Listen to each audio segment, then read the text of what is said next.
দর্শক, আপনারা দেখতে পাচ্ছেন, আপনাদেরকে দেখাই যে পীরজাদা এমএলএ নওশাদ সিদ্দিকী সাহেব তিনি একদম বিস্ফোরক মন্তব্য করলেন। তিনি তার দলবল নিয়ে একেবারে আপনার ডিইও অফিস ঘেরাও করবে কর্মসূচি এবং পথে নামলেন। দর্শক, হ্যাঁ, তো এই কথাটা আপনাদের সামনে দেখাতে চলেছি, আপনারা দেখবেন নিশ্চয়ই যে কতটুকু গ্রহণযোগ্য, কতটুকু যুক্তিযুক্ত আপনারা ভালো করে বুঝতে পারবেন।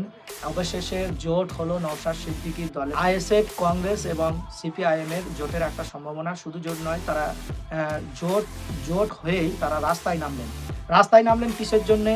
যে আন্ডার অ্যাডজুডিকেশন যে স্টাম্প মেরেছেন, অর্থাৎ সেটা হচ্ছে আপনার অমীমাংসকৃত তালিকা বলে কমিশনারের সন্দেহ তালিকায়, সেটা হচ্ছে পর্যালোচনার মধ্যে থাকবে সেই লিস্টে।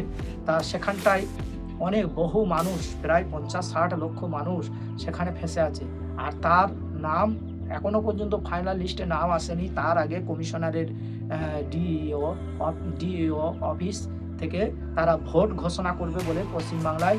সেই জন্য নওশাদ সিদ্দিকী, আব্দুল মান্নান এবং তার দল সিপিআইএম এবং কংগ্রেস অধীর রঞ্জন চৌধুরী সবাই জোট বেঁধে অবশেষে আইএসএফের সংখ্যা গনিষ্ঠ নিয়ে পথে নামলেন এবং পশ্চিমবাংলা পুলিশের সঙ্গে প্রায় ধস্তাধস্তি এবং নাগরিক অধিকার হরণ করে নিচ্ছে, এই রকম বিস্ফোরক দাবি মন্তব্য করলেন নওশাদ সিদ্দিকী সাহেব। তা চলুন দর্শক, আগে আপনাদেরকে দেখাই কি হয়েছে নওশাদ সিদ্দিকী, কেন এরকম একাই 100 ভূমিকা দেখাচ্ছেন। তিনি মুখ্যমন্ত্রীর বিরুদ্ধে ক্ষোভ দাগলেন এবং কি বললেন, চলুন আগে দেখে আসি। ততক্ষণ বলবো, নিউজ 14 বাংলা ডিজিটাল মিডিয়াকে যারা ভালোবাসেন অবশ্যই তারা লাইক দেবেন, আর যারা না অবশ্যই ফেসবুক পেজটাকে ফলো দিয়ে পাশে থাকবেন, আর যারা নতুন দর্শক অবশ্যই করে নিউজ 14 বাংলা ডিজিটাল মিডিয়াকে সাবস্ক্রাইব করে পাশে থাকবেন। চলুন দর্শক, আগে আমরা দেখে আসি এই নওশাদ সিদ্দিকীর দল তারা অফিস ঘেরা কর্মসূচি এবং কি করলো, হুলস্থুল বেঁধে গেল।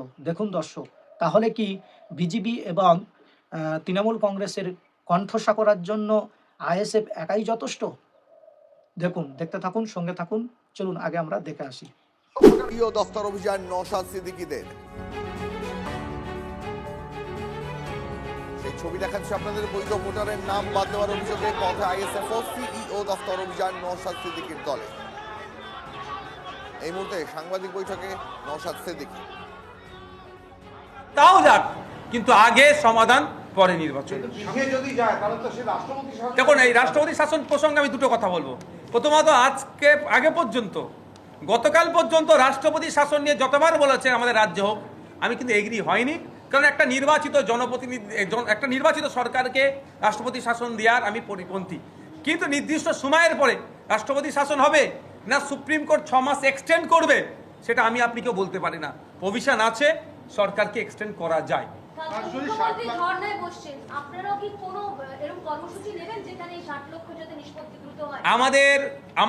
আমরা ঘোষণা দেব, তারা প্রশ্ন ক্রমে এখন এসছেন। আমাদের পরের স্টেপটাই হবে প্রতিটা জেলায় ডিইও, ডিস্ট্রিক্ট ইলেকট্রাল অফিসার বা আমরা ডিএম যাকে এখন রোল প্লে করছে, প্রত্যেকটা দপ্তরে, আপনি বসেন, প্রত্যেকটা দপ্তরে একজনের উপর অন্যজনের রাগ হয়ে যাবে।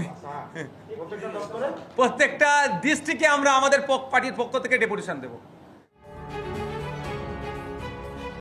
দর্শক, আপনারা শুনলেন যে এই আইএসএফ এর চেয়ারম্যান ভাঙড়ের বিধায়ক বিস্ফোরক মন্তব্য করলেন। তিনি বলেন রাষ্ট্রপতি শাসন হবে কিনা সেটা পরের কথা, আগে এই যে 60 লক্ষ মানুষকে মীমাংসিত তালিকা থেকে আগে উদ্ধার হোক, তারপরে ভোট করতে দেবো, না হলে হবে না। তো সাংবাদিক প্রশ্ন করলেন যে তাহলে তো রাষ্ট্রপতি শাসন হয়ে যাবে। বলছে কেন রাষ্ট্রপতি শাসন হয়ে যাবে? রাষ্ট্রপতি ডিইও দপ্তর কি জানে না যে একটা স্বচ্ছ নাগরিক বাদ যাবে, ভোট অধিকার থেকে বঞ্চিত হবে, তারপরে ভোট করতে হবে? তার মানে এর মানে কি চক্রান্ত চলছে? তাহলে আর এই মুখ্যমন্ত্রীর ভূমিকা নিয়ে তিনি প্রশ্ন তুললেন। দর্শক, আপনারা সরাসরি দেখলেন, ধর্নায় বসছেন মুখ্যমন্ত্রী, বলছেন ওগুলো আমরা পছন্দ করি না। ধর্নায় একজন মুখ্যমন্ত্রী বসতে হবে না ওই আপনার এসআইআর এর জন্য, কারো নাগরিকত্ব ফিরিয়ে আনতে, কারো ভোটার অধিকার ফিরিয়ে আনতে ধর্নায় বসতে হবে এমন ব্যাপার নয়। আর বলেছেন তিনি, সাথে সাথে এটাও বলেছেন যে দেখুন রাষ্ট্রপতি শাসন হোক, একটা সংখ্যাগরিষ্ঠ নিয়ে রাজ ক্ষমতায় এসছেন একটা শাসক, তার বিরুদ্ধে রাষ্ট্র শাসন হোক, এটা আমি কখনো মাঞ্চকর এবং মেনে নিতে পারি না। এটা আমি পক্ষপাতিত্ব নয়। আমরা যেটা বিরোধিতা করতেছি সেটা হচ্ছে এসআইআর করে এখনো ফাইনাল রোল বের করতে পারেনি। আপনার 60 লক্ষ মানুষ এখনো ফেসে আছে বৈধ ভোটার, তাদেরকে ভোট অধিকার প্রয়োগ করতে দেবে না গণতন্ত্র দিবসে। তাহলে কেন সেখানটায় ভোট ঘোষণা হবে? এটাই হচ্ছে আমাদের লক্ষ্য, এটাই হচ্ছে আমাদের আন্দোলন। প্রত্যেকটা থানাতে আমরা ডেপুটেশন দেবো, এইরকম মন্তব্য করলো দর্শক। তো তাহলে তারপরেও আপনারা দেখতে থাকুন যে এই নওশাদ সিদ্দিকীর দল কি তিনি অমীমাংসকৃত যে লিস্ট আছে সেই লিস্ট সম্বন্ধে তিনি আরও কি বিস্ফোরক মন্তব্য করেন। চলুন একটু আমরা আবার দেখে আসি যে নওশাদ সিদ্দিকীর দল এবং কংগ্রেস সিপিআইএম তারা কি আসলে করতে চাইছে এবং কি বলতে চাইছে আমরা একটু শুনবো। আপনারা সঙ্গে থাকুন, সাথে থাকুন আর দেখতে থাকুন। প্রদেশ কংগ্রেস সভাপতি শুভঙ্কর সরকারের নেতৃত্বে কমিশনে কংগ্রেসের প্রতিনিধি দল। সেই ছবি আপনাদের দেখাচ্ছে এই মুহূর্তে। দিল্লিতে নির্বাচন সদরে প্রদেশ কংগ্রেসের প্রতিনিধি দল বাংলা এসআইআর এর যোগ্য ভোটারদের নাম বাতিলের অভিযোগ তুলে নির্বাচন কমিশনে রাজ্যের কংগ্রেস নেতৃত্ব। প্রদেশ কংগ্রেস সভাপতি শুভঙ্কর সরকারের নেতৃত্বে কমিশনে কংগ্রেসের প্রতিনিধি দল। এসআইআর এর বিচারাধীন তালিকা নিয়ে এবার ধর্নায় মৌসাম নূর। বিচারাধীন ভোটারদের সাধারণ ভোটার হিসাবে গ্রহণ করার দাবিতে ধর্নায় কংগ্রেস নেত্রী মৌসাম বেনজির নূর।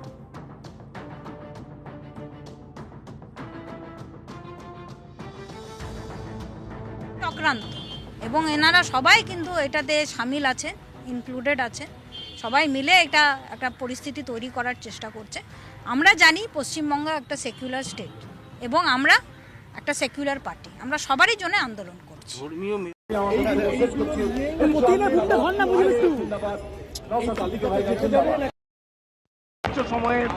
শোনেন, ওই জন্যই আজকে আমাদের রাস্তায় নামা। একটাও অমীমাংসিত নাম রেখে ভোট ঘোষণা করা যাবে না।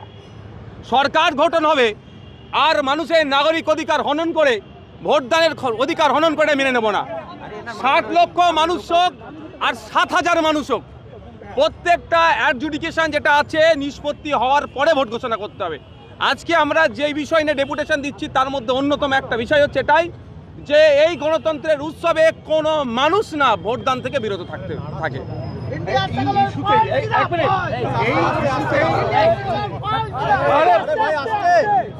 এই ইস্যুতেই আগামীকাল থেকে রাজ্যের মুখ্যমন্ত্রী মমতা বন্দ্যোপাধ্যায়, যেখানে তিনি ঐতিহাসিক ধর্ণা কর্মসূচি নিয়েছিলেন মেট্রো চ্যানেল, সেখানে তিনি বসছেন।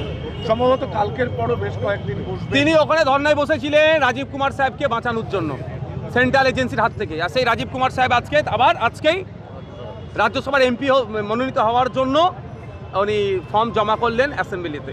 থেকে বোঝা যাচ্ছে তিনি রাজনৈতিক স্বার্থ চরিতার্থের জন্য বসেছিলেন।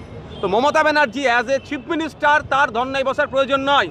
State of West Bengal supreme কোর্টে কি ইসিআর বিরুদ্ধে মামলা করেছে এটা আমি জানতে চাই। আমরা চাই অ্যাজ চিফ মিনিস্টার তার যেটা আসল রোল সেটা পালন করুক। তৃণমূল কংগ্রেস ধর্নায় বসুক, সেটা আমার কোনো ব্যাপার নাই। কিন্তু মুখ্যমন্ত্রী হিসাবে প্রথম তার কাজ হচ্ছে রাজ্যের তিনি অভিভাবিকা।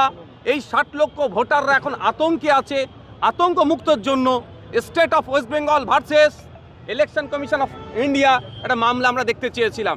কিন্তু পশ্চিমবাংলা সরকারের পক্ষ থেকে চোরেদেরকে বাঁচানোর জন্য এডিসি বের হাত থেকে চাকরি চোর, কয়লা চোর, বিভিন্ন ধরনের চোর যারা আছে, ইভেন আপনার আরজি করের কাণ্ড, আমাদের বাড়ির মেয়ে তিলোত্তমাকে যারা খুন করেছে তাদেরকে বাঁচানোর জন্য এও না আপনার তদন্তে ভার না তাদের হাতে চলে যায়। এর জন্য কোটি কোটি টাকা খরচ করে সুপ্রিম কোর্টে ছোটে।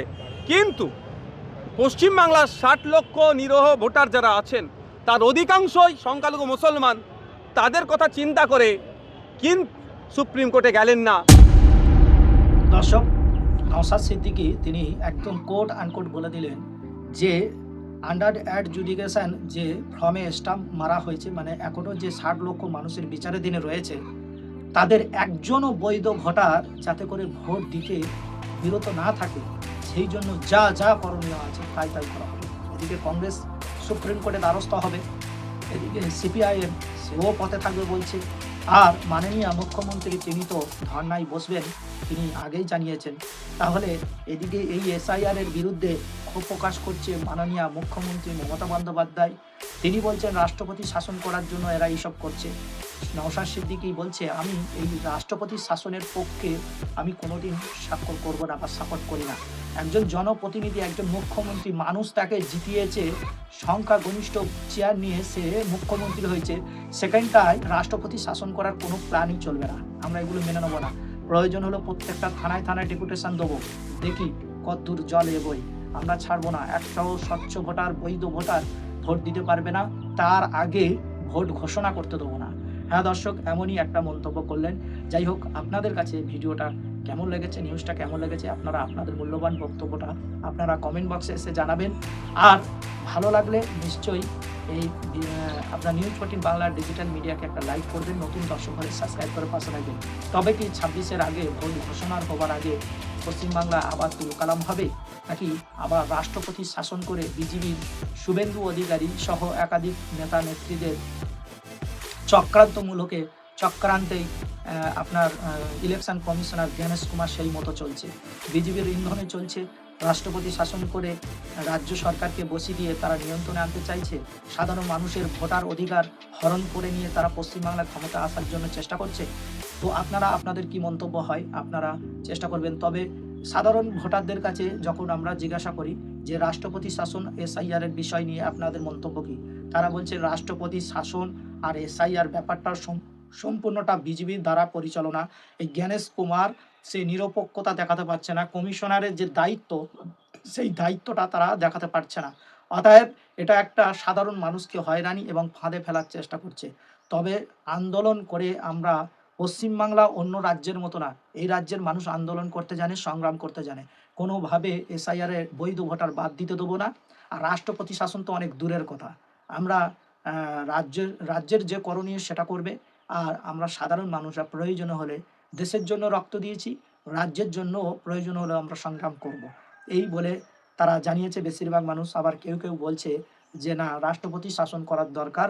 হ্যাঁ, তৃণমূল কংগ্রেসের শাসনের আমলে অনেক দুর্নীতি, অনেক অবৈধ ভোটার এখানে তৈরি হয়ে গেছে। তো সেই বিষয়ে স্বচ্ছ ভোটার করার জন্য এই প্রক্রিয়াটা ঠিক আছে। তবে বেশিরভাগ অভিযোগ এসআইআর এর বিরুদ্ধে।